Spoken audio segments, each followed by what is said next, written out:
روایت میں آپ کے سامنے پیش کرتا ہوں، شعبان کی عظمت کیا ہے سنیے۔ اس میں جو روایت ہے تفسیر ساوی میں فرماتے ہیں کہ رسول کریم صلی اللہ علیہ وسلم 13 شعبان کی رات کو کھڑے ہوئے، اور یہ مہینہ اسی لیے زیادہ افضل بھی ہے کہ یہ مہینہ میرے مصطفیٰ کا مہینہ ہے، اور یہ سرکار غوث پاک رضی اللہ تعالیٰ عنہ کا فرمان غنیت الطالبین میں ہے کہ شعبان کا مہینہ رسول اللہ کا مہینہ ہے، کثرت سے اس میں اپنے رسول کو یاد کرو۔ اب میں آپ کو بتا رہا ہوں جو روایت تفسیر الساوی میں ہے، 13ویں شعبان کو نبی پاک صلی اللہ علیہ وسلم رات میں کھڑے ہوئے اور کیا کیا توجہ۔ آج لوگ دلیل پوچھ رہے ہیں اپنے نبی کو یاد کرنے کے لیے۔ 13ویں شعبان کو میرے آقا کھڑے ہوئے اور رات بھر مولا کریم کی بارگاہ میں یہ عرض کرنے لگے، مولا میری امت کی بخشش میرے حوالے فرما دے۔ حضور نے 13ویں شعبان کو یہ دعا کی، جو روایت میں کہ اللہ تعالیٰ نے اجازت عطا کی کہ آپ کی 1/3 امت کی بخشش آپ کے حوالے، آپ شفاعت کر سکتے ہیں۔ 1/3 1/3 امت کی سفارش آپ کر سکتے ہیں۔ 14ویں رات کو پھر میرے آقا صلی اللہ علیہ وسلم کھڑے ہوئے، رات بھر عرض کرنے لگے، مولا میری امت کی شفاعت میرے حوالے کر دے، ان کی بخشش میرے حوالے کر دے۔ اللہ رب العزت نے 14ویں شعبان میں نبی پاک صلی اللہ تعالی علیہ وسلم کو حکم فرمایا، 2/3 امت کی بخشش کی سفارش آپ کے حوالے ہے، 2/3 امت کی سفارش آپ کر سکتے ہیں۔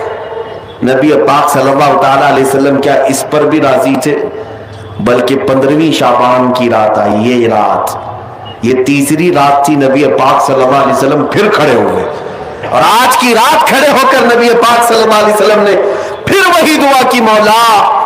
میری بقیہ امت کی سفارش میرے حوالے فرما دے۔ آج کی رات رب ذوالجلال نے اپنی رحمت کے پورے دروازے کھول دیے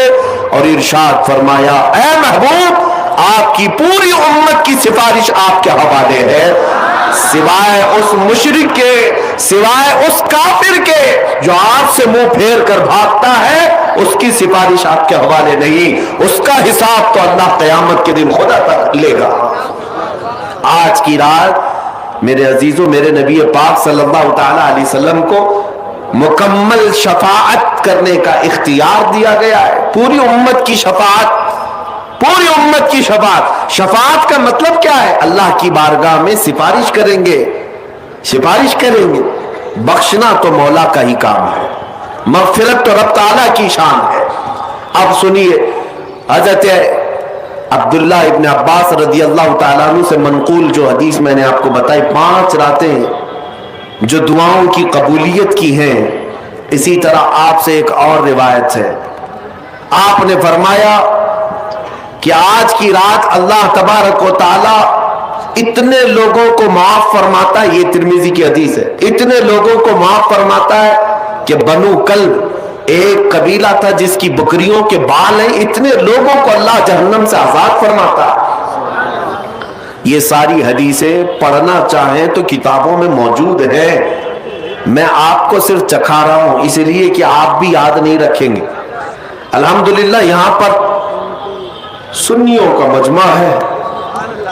اور اکثر ہمارا معمول یہی ہے، ہمارا تو معمول یہی ہے، بہت سارے لوگ، ہم اپنوں میں یہ نہیں کہتے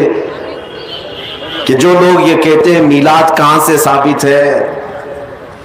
شب برات کہاں سے ثابت ہے، شب قدر کہاں سے ثابت ہے، تو ہم تو صرف پہلے لفظوں میں صرف اتنا ہی کہتے ہیں، یہ تو صرف سنیوں کی قسمت سے ثابت ہے، یہ ہماری قسمت میں لکھا ہوا ہے، یہ ہماری قسمت میں لکھا ہوا ہے کہ اللہ تبارک و تعالیٰ یہ موقع عطا فرماتا ہے گاہے بگاہے، اور بندے اس کو یاد کر لیتے ہیں۔ عزیزان گرامی اوقات، اور ایک حدیث، کیا قبرستان جانا چاہیے نہیں جانا چاہیے، اس پر بھی بڑے اعتراضات ہیں۔ خزانۃ الروایات بحوالہ فتاوی رضویہ شریف اعلیٰ حضرت نے بھی نقل فرمایا کہ آج کی رات